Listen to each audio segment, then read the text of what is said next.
যতই ভালো অফার থাকুক, বাংলাদেশের প্রতি ভালোবাসা থাকায় লাল সবুজ ফুটবলারদের গুরু হিসেবেই থাকতে চান British coach Jamie Day. Cambodia, Qatar আর বাহরাইন মিশন শেষে জেমি ডের চোখে এখন বিশ্বকাপ প্রাক বাছাই ফুটবলে ভালো করার স্বপ্ন। গোপাল নন্দী রিপোর্ট।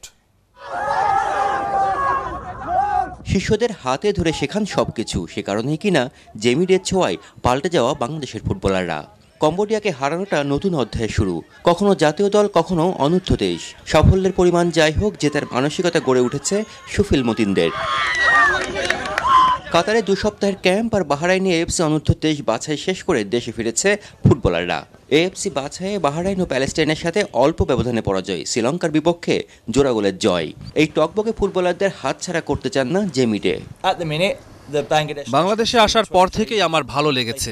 ছেলেদের সাথে আমি মিশে গেছি, ওরাও ভালো করছে। আমিও বাফুফের কাছ থেকে যথেষ্ট সহযোগিতা পেয়েছি। এখন তারা চাইলে আমি এই দলের সাথে আরও কাজ করতে চাই। জুনে জেমির সাথে চুক্তির মেয়াদ বাড়াবে ফুটবল ফেডারেশন। নতুন মেয়াদি হতে যাচ্ছে সবচেয়ে বড় চ্যালেঞ্জ এই ব্রিটিশ কোচের। লড়তে হবে 2022 কাতার বিশ্বকাপের প্রি বাছাইয়ে। বিশ্বকাপের প্রাক বাছাইয়ের প্রস্তুতির জন্য 10-15 দিনই যথেষ্ট। যেহেতু লিগ চলবে, ছেলেরা খেলার মধ্যেই থাকবে, তাই আশা করি মিশনটা ভালোই হবে। তবে দীর্ঘমেয়াদী ক্যাম্প করতে পারলে আরও ভালো হতো। বিশ্বকাপ বাছাইয়ের আগে জেমিকে সপ্তাহ 2 ছুটি দিয়েছে বাফুফে। বাড়ি যাচ্ছেন 2-1 দিনের মধ্যেই। গোপাল নন্দী, 71, ঢাকা।